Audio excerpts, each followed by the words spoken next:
तो current affairs के अगले टॉपिक के अंतर्गत अभी आरबीआई के द्वारा एक पोर्टल लॉन्च किया गया है जिसका नाम है उद्गम पोर्टल। ठीक है, 17 अगस्त 2023 को आरबीआई ने एक पोर्टल लॉन्च किया है।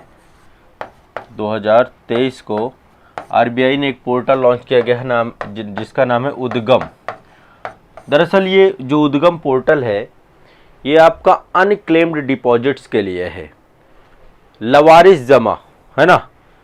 अनक्लेम्ड डिपॉजिट पहली बार हो सकता है ये टर्म्स आपने सुना हो।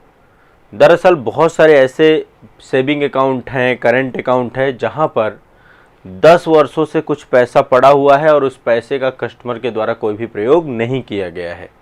तो ऐसा पैसा जो किसी भी सेविंग अकाउंट या करंट अकाउंट में 10 वर्षों से पड़ा हुआ है और कस्टमर उसका कोई भी उपयोग नहीं करता, इसको बैंकों के द्वारा अनक्लेम्ड डिपॉजिट या लवारिस जमा के तौर पे घोषित कर दिया जाता है। ठीक है, क्लियर है, स्पष्ट है। तो अभी आरबीआई के द्वारा एक पोर्टल स्टार्ट किया गया है जिस पोर्टल का नाम है उद्गम पोर्टल। ठीक है, आरबीआई के द्वारा लॉन्च किया गया है। ये एक आपका एकीकृत वेब पोर्टल है। क्या है, आपका एक वेब पोर्टल है और इसमें अनक्लेम्ड डिपॉजिट्स है, लवारिस जमा का पता लगाना इसका अल्टीमेट उद्देश्य है। ठीक है, इसमें टोटल 17 बैंकों के जमा हैं। ठीक है, 17 बैंकों के अनक्लेम्ड डिपॉजिट के बारे में जानकारी है, लवारिस जमा के बारे में जानकारी है।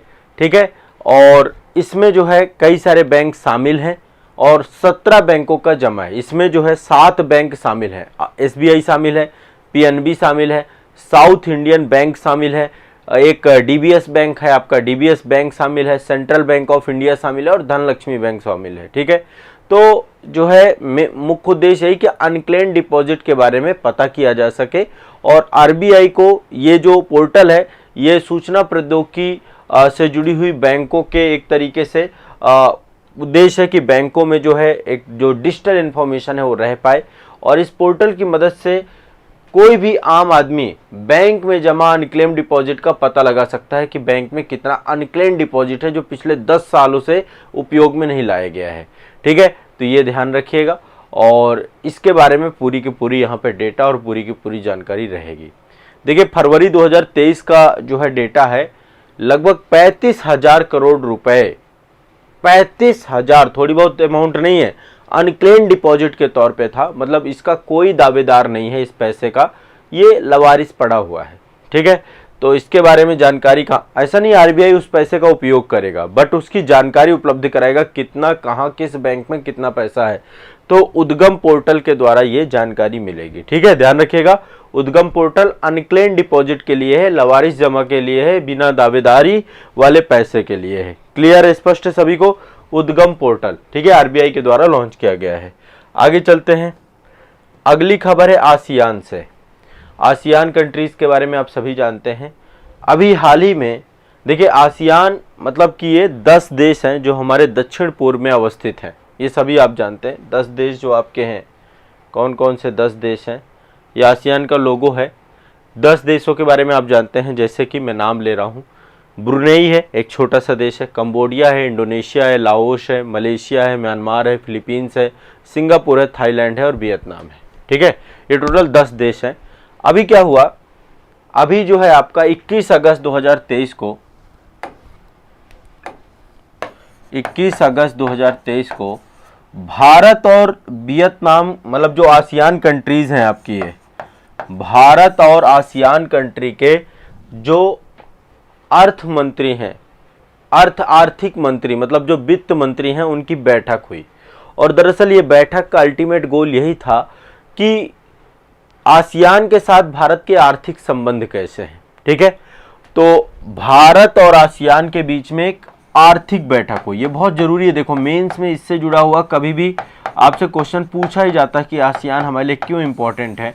तो एक इम्पोर्टेंस आपकी इकोनॉमिक इम्पोर्टेंस है। आज के समय आपको पता है कि हमारे लिए, हमें एक्सपोर्ट इंडस्ट्री जो है बनना है, निर्यात करना है, तो हमें आसियान देशों से सबसे ज़्यादा मदद। हमारे पड़ोस में इतने सारे देश हैं, यहाँ से बहुत सारी चीज़ें हम इंपोर्ट करते हैं और बहुत सारी चीज़ें इनको एक्सपोर्ट करते हैं।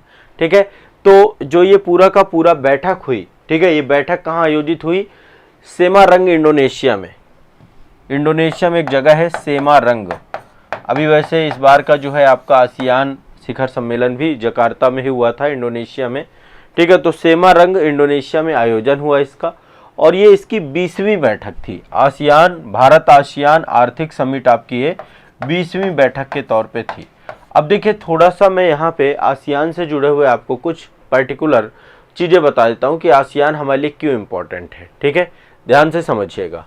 भारत और आसियान के बीच में 2022-23 में टोटल कितना व्यापार हुआ है?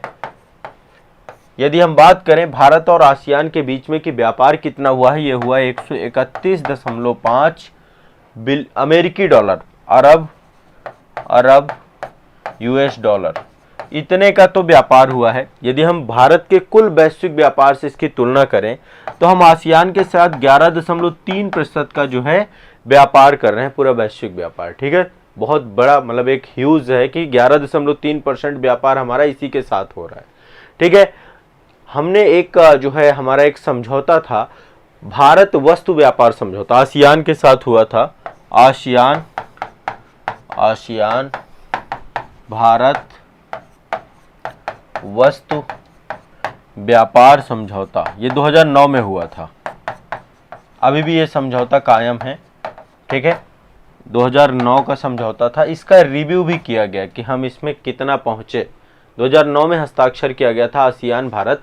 तो आपको पता है आसियान म्यांमार से ही, मतलब म्यांमार हमारे साथ सीमा साझा करता है। हमारे सबसे एक विस्तृत पड़ोसी के तौर पे भी आसियान कंट्रीज को हम देख लेते हैं। विस्तृत पड़ोसी हैं, 10 देश हैं इसमें, और इन 10 देशों को जो है हम अपना एक महत्वपूर्ण सहयोगी के तौर पे देख रहे हैं। ठीक है, तो ये आपको ध्यान रखना है। आसियान के सभी 10 देशों के साथ ये पूरी की पूरी बैठक थी। भारत के लिए बहुत इंपॉर्टेंट है आसियान, क्योंकि 11.3% वैश्विक व्यापार की जो है भारत के साथ जो है इसके संबंध है। ठीक है, चलिए, तो एक तो आपको ये ध्यान रखना है, आसियान हमारे लिए मोस्ट इंपॉर्टेंट कंट्री के तौर पे है। देखिए, G20 शिखर सम्मेलन कंप्लीट हो गया, भारत में हो गया। और जब G20 शिखर सम्मेलन आपका हुआ, सितंबर में हुआ था, आपका 9-10 सितंबर को ये कंप्लीट हुआ था। उससे पहले बहुत सारी बैठकें हुई थी आपकी, मंत्रिपरिषदीय स्तर बैठक हुई थी, बहुत सारी चीज़ें हुई थी। तो एक बैठक आपकी G20 की डिजिटल आर्थिक कार्य समूह की बैठक हुई थी। डिजिटल आर्थिक कार्य समूह की बैठक, G20 की डिजिटल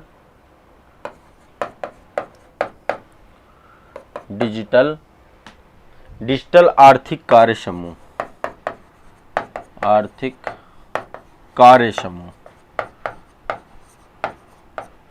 G20 की डिजिटल आर्थिक कार्य समूह की बैठक हुई थी। और ये बैठक हुई थी बंगलुरु कर्नाटक में। कब हुई थी ये? अगस्त में हुई थी आपकी, अगस्त 2023 में बैठक हुई थी। कहाँ हुई थी? बेंगलुरु में। ये चीज़ तो आप समझ ही गए होंगे कि जब किसी भी देश को अध्यक्षता मिलती है किसी भी शिखर सम्मेलन की, तो वहाँ पे बहुत सारी बैठकें होती हैं। ठीक है, तो मतलब पहले ही पूरा एक पृष्ठभूमि बनाया जाता है कि भैया क्या क्या G20 में होगा।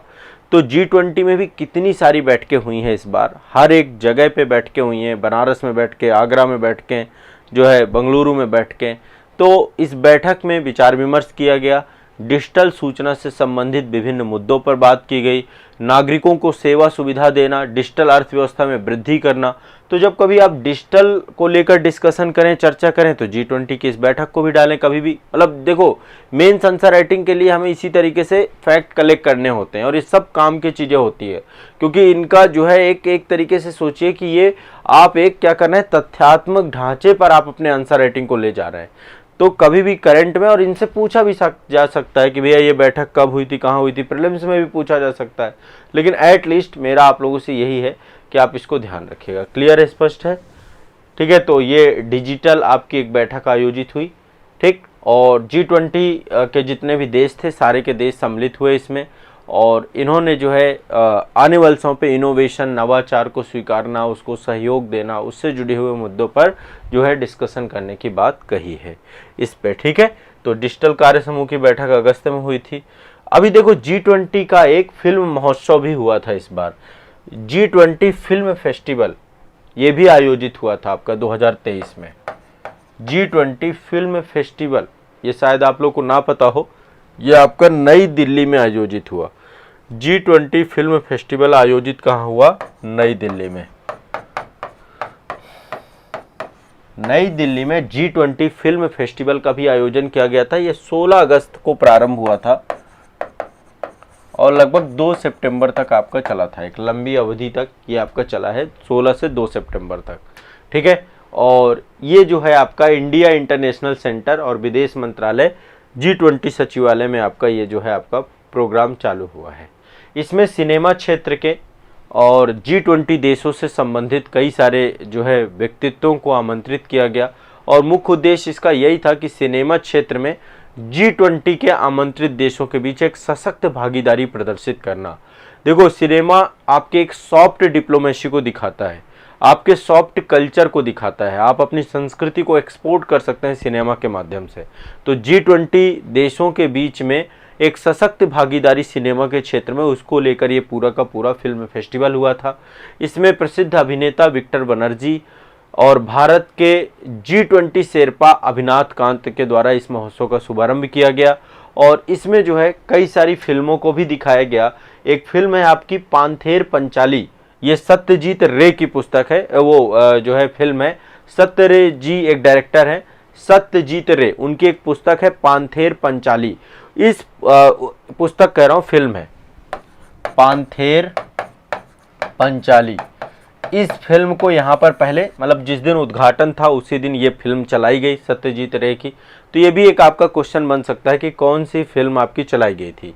तो 16 अगस्त से 2 सितंबर तक नई दिल्ली में पांथेर पंचाली, ये आपका G20 फिल्म फेस्टिवल आपका शुरू हुआ था, ये ध्यान रखिएगा, ठीक है। G20 को लेकर ये आपकी एक बहुत ही इंपॉर्टेंट खबर है। आगे चलते हैं, नेक्स्ट अगला है अनार को लेकर के, ठीक है। ताजा अनार की पहली परीक्षण खेप का निर्यात किया गया है, ठीक है। आपको पता होगा हम फलों का भी निर्यात करते हैं, ठीक है, बड़े स्तर पे फलों का निर्यात करते हैं। तो भारत सरकार के द्वारा हमारी एक संस्था है जिसका नाम है कृषि और प्रसंस्करण खाद्य उत्पाद विकास प्राधिकरण, एपीडा, एक संस्था है भारत की, एपीडा, ठीक है। इसका हिंदी में जो है फुल फॉर्म है कृषि और प्रसंस्कृत खाद्य, एग्रीकल्चर और जो प्रोसेस्ड फूड है आपका, तो एग्रीकल्चर और प्रसंस्कृत खाद्य, कृषि और प्रसंस्कृत खाद्य उत्पाद निर्यात विकास प्राधिकरण, मतलब एक्सपोर्ट करने के लिए जो एग्रीकल्चर के जो प्रोडक्ट है उनको एक्सपोर्ट करने का काम मुख्य तौर पे इसका होता है।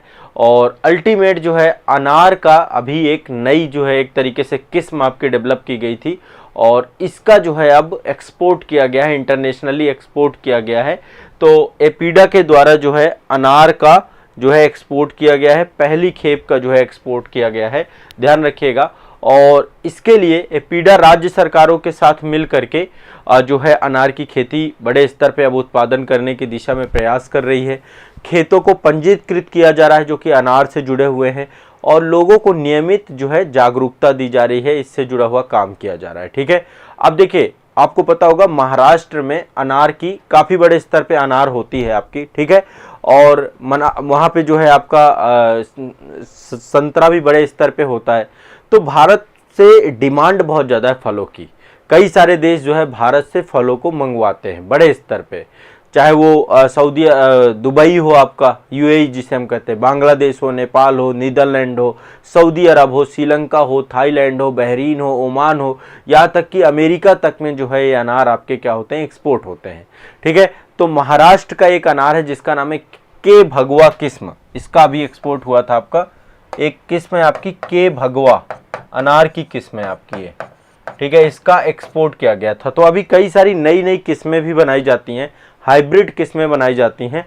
तो आपको पता है भारत विश्व में बागवानी जो फसलें हैं, हॉर्टिकल्चर से जुड़ी हुई जो फसलें हैं, उसमें दूसरा सबसे बड़ा उत्पादक देश है और विश्व भर में अनार के उत्पादन में भारत 7वें रैंक में है, 7th रैंक में, ठीक है। लेकिन अब हम चाह रहे हैं कि निर्यात किया जाए कि जो इस फलों से जुड़े हुए किसान हैं उनकी आय को बढ़ाया जा सके। तो भारत अनार प्रमुख अनार उत्पादक देशों में से है।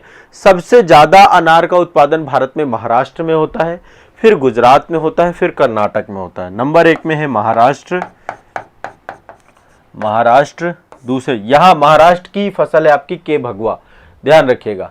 नंबर 1 में आपका महाराष्ट्र है, दूसरे नंबर पे आपका गुजरात है, फिर है आपका कर्नाटक, ये टोटल टॉप 3 आपके राज्य हैं जो कि अनार उत्पादन से जुड़े हुए हैं। कुछ बच्चे कह रहे हैं सर आप बहुत स्पीड से जा रहे हैं। मैं बहुत स्पीड से नहीं हूँ भाई, मैं तो सामान्य गति से चल रहा हूँ। आप भी अपनी स्पीड बढ़ाइए यदि आपकी स्पीड धीमी है तो।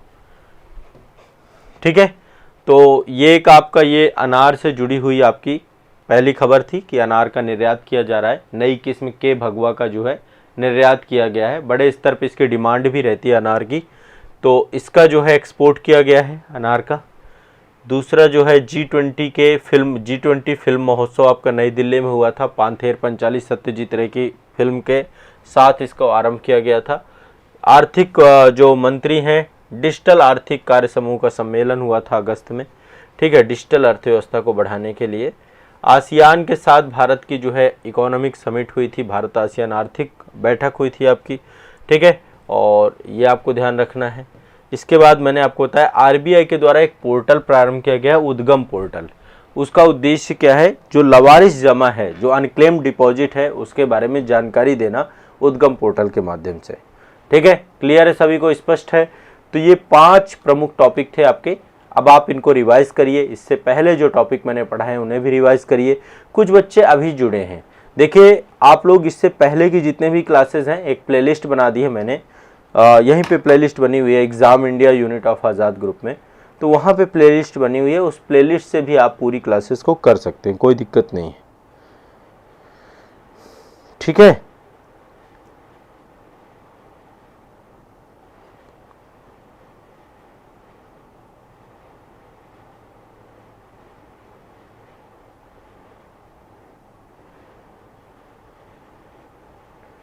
क्लियर है, सभी को स्पष्ट है। चलिए।